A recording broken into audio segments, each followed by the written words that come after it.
How's it, guys? Welcome back to chapter 3, trunk calls. Amazing Grace. I'm drinking milk tonight because I plan on having a bit of an early night.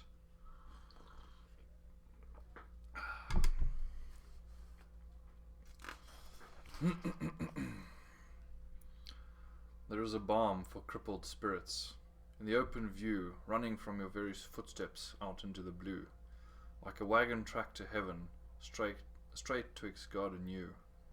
That's by Percival Gibbons, 1902. When I first went to Helderberg, I was met by Mr. Norcutt, who was acting as advisor and helping students to register. I knew I had to go into Standard 7, but as he didn't know, I figured that if I went into... I knew that I had to go into Standard 7, but as he didn't know, I figured that if I went into Standard 8, I would be finished a whole year early. So I ended up in a class where I was the youngest and way out of my league. It's like when you lie on your resume, and you get the job, then you have no idea. You actually don't have the skills that you advertise, and you have no idea what to do. A lot of the problems I had going into boarding school in England followed me. The cold was the worst problem, as I was not used to dressing for the cold. I found I was cold most of the time during the winter months. This meant that I was running to the loo all the time. I kept forgetting to ask permission and would just walk out of class. When I returned, the teacher would growl, "And where were you, Taylor?" I'd walk to the front of the class and whisper, "I went to the toilet, sir." "And why didn't you ask permission?" he said loud enough for the whole class to hear, making my face quite red.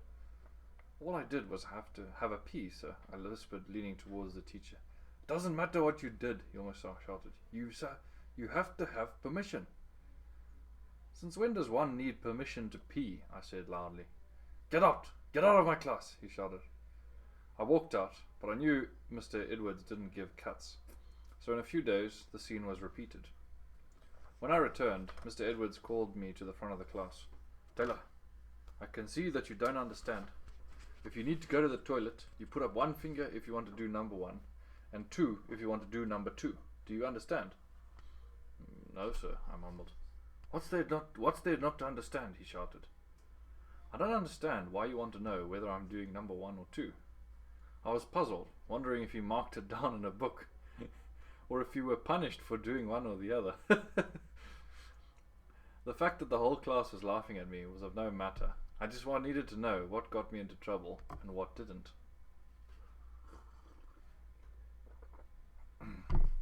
Everywhere I turned, I didn't know the rules. In the dorm was the worst.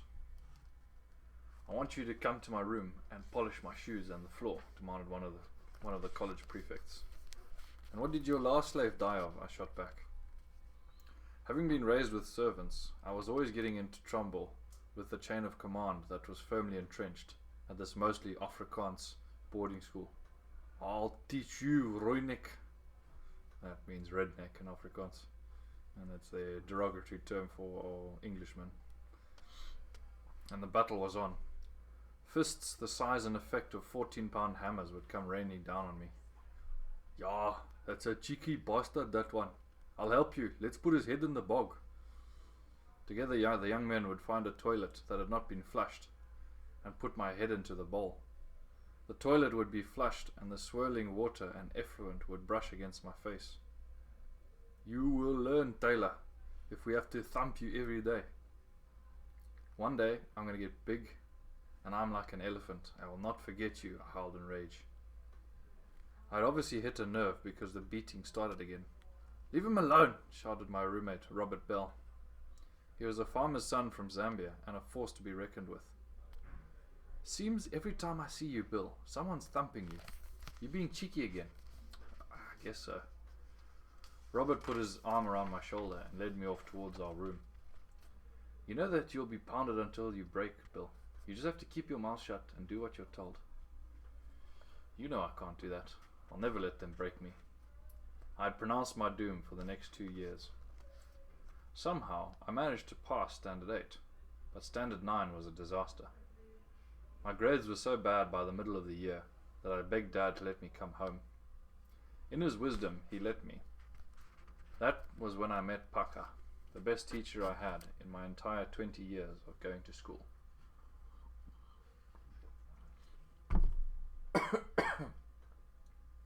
Excuse me. Don't shoot it in the head. In this heat, the meat will be bad by the time we cook it tonight, scolded Paka. I'd already shot one Swainson's Franklin with my pellet gun and put it in my bag, and was going for another fat male perched on an anthill. At dawn and dusk, the Franklins liked to sit on a tree or anthill, giving their loud, harsh crowing of grrr, grrr, grrr, repeatedly. It was a very comforting sound, as it heralded the beginning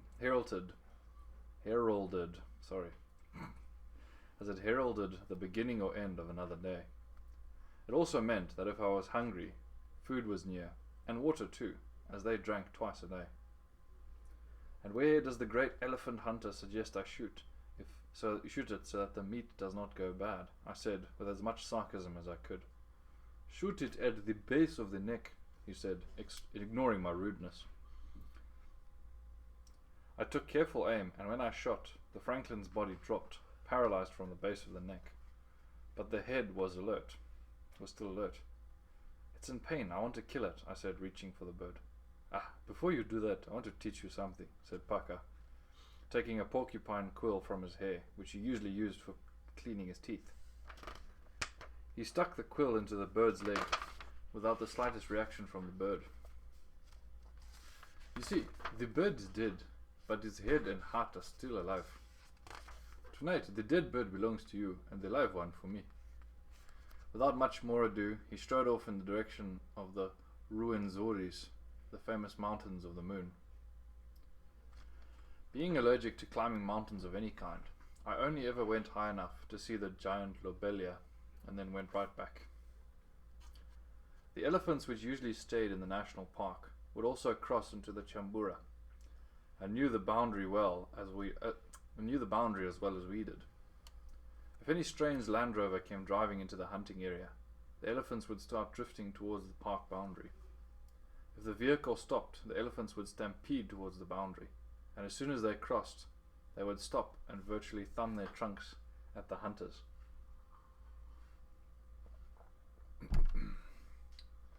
For some reason, they didn't mind Paka and me. Paka said they were showing us respect. In the intermittent 5 months we spent wandering with the elephants, they never once harmed us, although we had some extremely close shaves. In explaining the elephant behavior to Dad, he used the word gracious to describe them. In dealing with each other, they are very gracious. A wonderful story is of a truckload of elephants that were being translocated to the Save Conservancy. The truck backed up to the loading ramp, and the back door was opened to let the elephants into a strong stockade, the gate being left open. The elephants were so frightened that they didn't want to leave the security of the truck. After a while of rumbling to each other, a bull that had also been brought there previously came out of the bush, stood outside of the stockade, and rumbled to the elephants.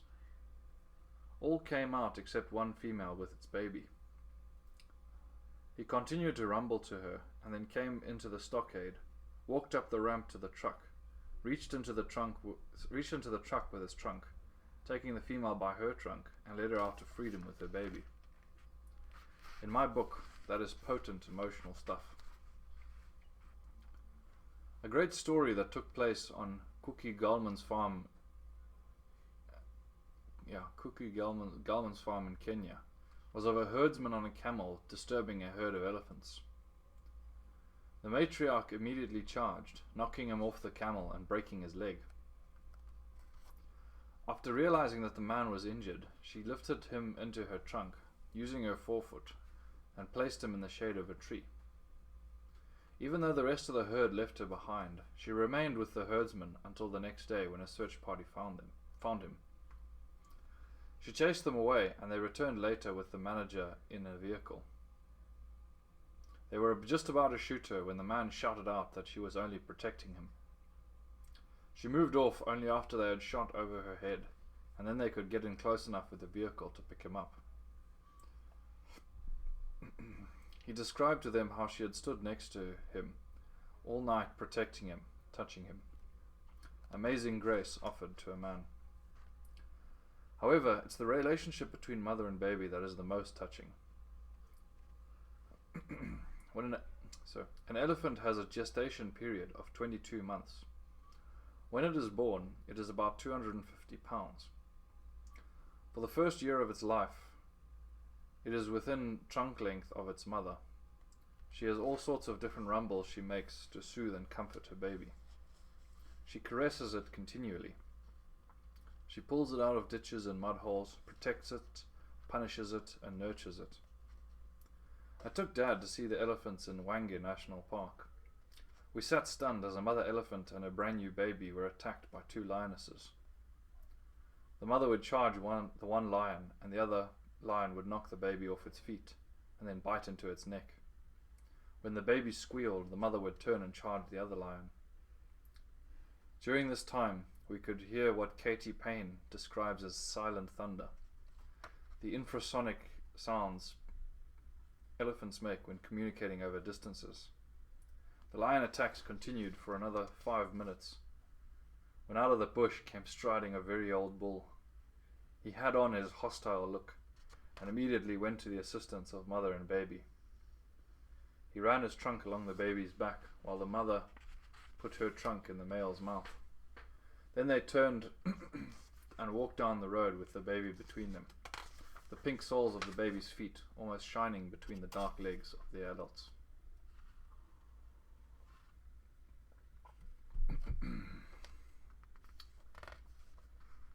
During my absence from school, I also grew tall and filled out.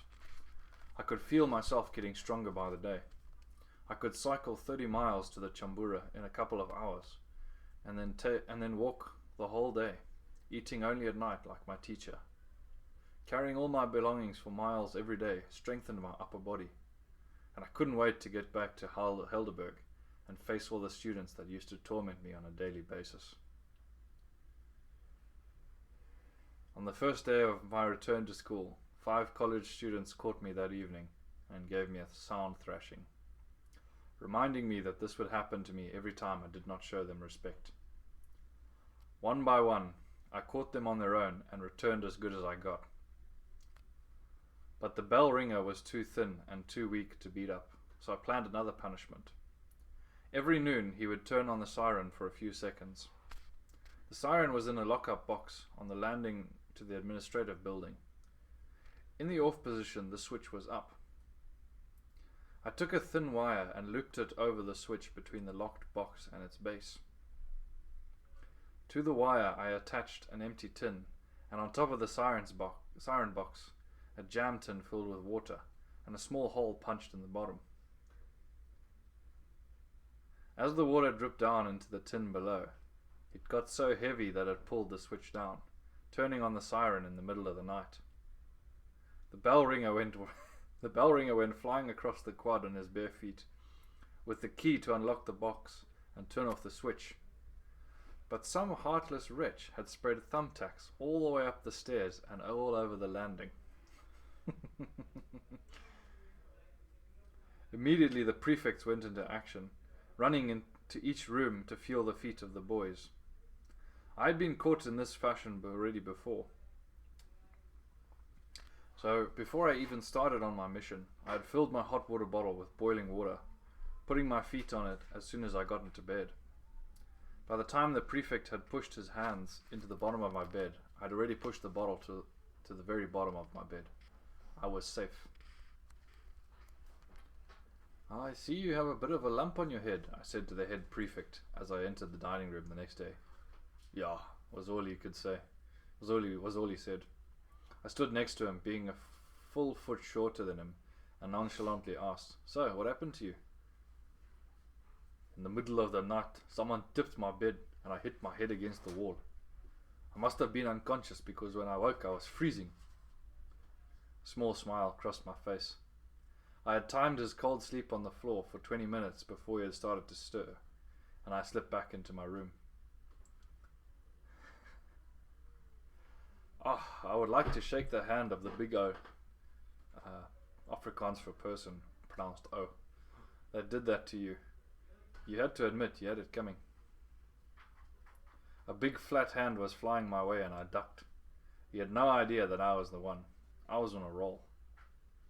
All the beatings I had had for the past 2 years and the 1 year in England were coming to a head. I was experiencing revenge. I was definitely on a system of ungrace.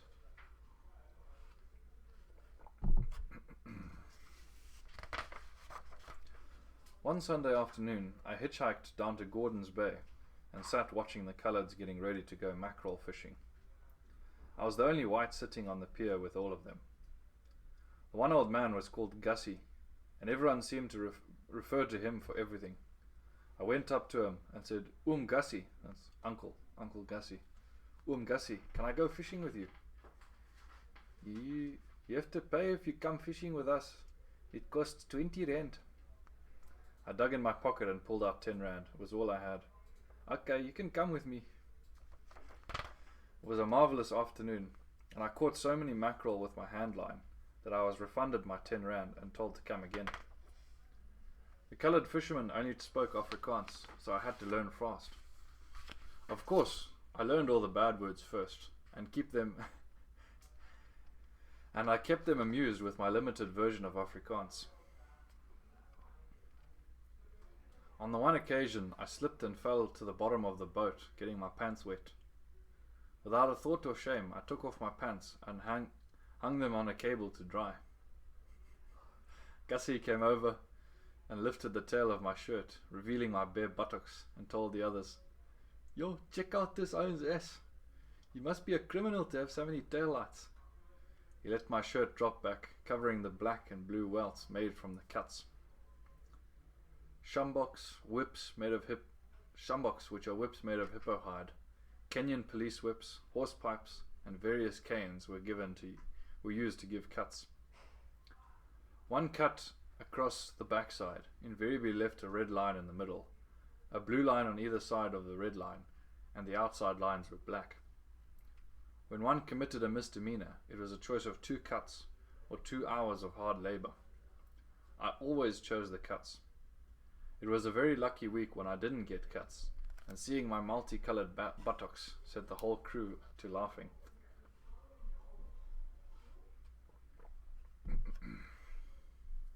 We fished for a while in silence. You get in a lot of trouble there at school? Gussie asked in a low, serious tone. Ja, Gussie, but I don't do bad things. I get cuts for running in the passage, using the wrong stairs, singing when I should be quiet, going to the toilet after lights out, things like that.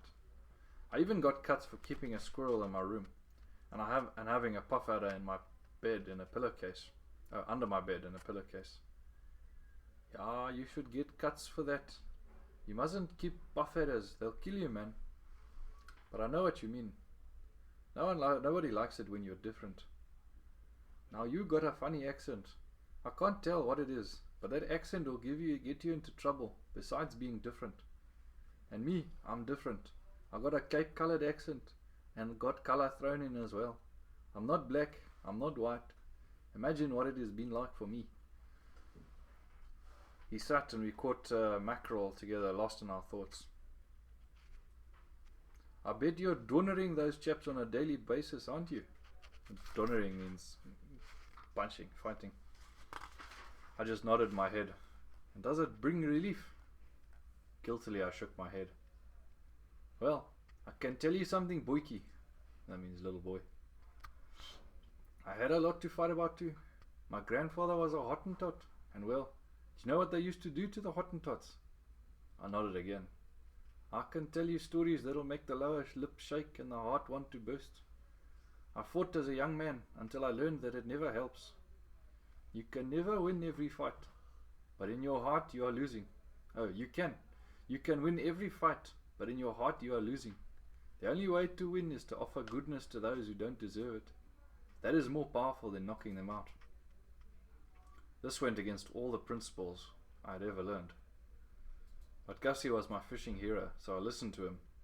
A simple fisherman teaching me the principles of grace. The next time someone is horrible to you, be nice to them and see what happens.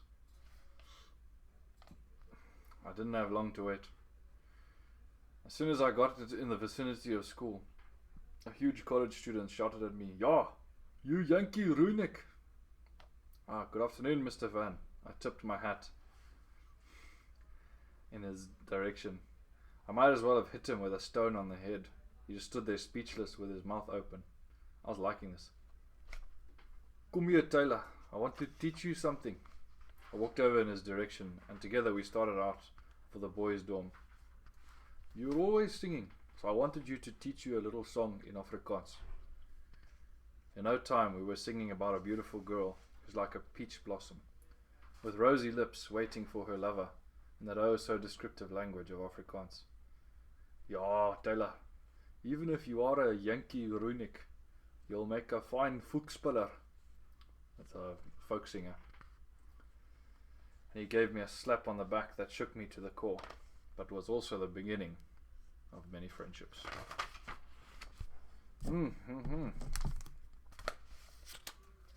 If someone strikes you on one cheek, turn the other cheek. Alright, that's it for tonight. Hope you enjoyed. The light is bright. Sleep well, and see you tomorrow. Cheers.